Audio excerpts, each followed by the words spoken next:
আজকে আমরা সাল্লাল্লাহু আলাইহি ওয়াসাল্লামের শৈশবের খুব সুন্দর একটি ঘটনা বর্ণনা করব।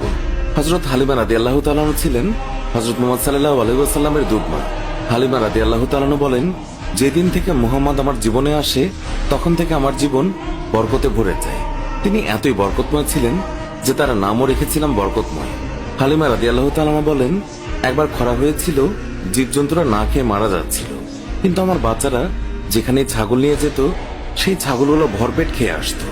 এই অবস্থা দেখে গ্রামের মানুষ তাদের বাচ্চাদের বলতে লাগলো, হালিমার বাচ্চারা যেখানে ছাগল চড়ায় তোমরাও সেখানে যাবে। এরপর থেকে গ্রামের অন্যান্যরাও হালিমার ছাগল যেখানে চড়াতে নিয়ে যেত সেখানে তাদের ছাগল নিয়ে যেত। হালিমার ছাগল এবং গ্রামের অন্যান্য মানুষের ছাগল একসঙ্গে চড়ানো হতো। কিন্তু গ্রামের মানুষজন লক্ষ্য করলো, যেখানে হালিমার ছাগলেরা পেট ভরে খাচ্ছে কিন্তু ছাগলের পেট ভরছেই না। হালিমা তখন বলেছিলেন, এগুলো তো সবই মুহাম্মাদের বরকত।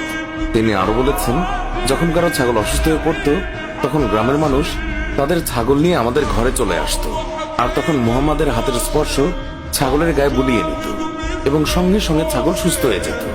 এছাড়াও গ্রামের কোনো বাচ্চা অসুস্থ হলেও মুহাম্মাদের কাছে নিয়ে আসতো। মুহাম্মাদের নরম হাতের স্পর্শে বাচ্চারাও সুস্থ হয়ে যেত। একদিন হালিমার মেয়ে বললেন, মা, আমি মুহাম্মাদকেও ছাগল চড়াতে নিয়ে যেতে চাই। তখন হালিমা বললেন, মুহাম্মাদের এখন মাত্র 3 বছর, বাইরে অনেক রোদ, মুহাম্মাদের মায়াভরা মুখ রোদে পুড়ে যাবে। জঙ্গল দিয়ে হাঁটার সময় হিংস্র প্রাণীরা আক্রমণ করতে পারে, ওকে নিয়ে ছাগল চড়াতে যেও না। হালিমার মেয়ে বললেন, আমি যখন মুহাম্মাদকে নিয়ে বের হই আকাশের রোদ তখন মেঘে পরিণত হয়, আমাদের ছায়া দেয়। জঙ্গলের হিংস্র পশুরা মুহাম্মাদের গালে চুমু খায়। শুধু এতটুকুই নয়, যখন আমি মুহাম্মাদকে নিয়ে বের হই তখন আমার কাজগুলো সহজ হয়ে যায়। যখন হালিমার মেয়ে অনেক জোর করতে লাগলো তখন হালিমা মুহাম্মাদকে তার সঙ্গে ছাগল চড়াতে যেতে অনুমতি দিলেন। এইভাবে কয়েকদিন যাওয়ার পর হালিমা তিনি মুহাম্মাদকে বললেন, তুমি আর ছাগল চড়াতে যেও না, আমি তোমাকে অনেক মহব্বত করি, তুমি আমার কাছ থেকে দূরে গেলে আমি খুবই চিন্তায় থাকি। এরপর একদিন হালিমার মেয়ে কাঁদতে কাঁদতে বাসায় ফিরলেন। হালিমা কান্নার কারণ জানতে চাইলে মেয়ে বলে, তাদের একটি ছাগল শিয়াল ধরে নিয়ে গেছে। এই কথা শুনে হালিমাও কান্না করে দেয়।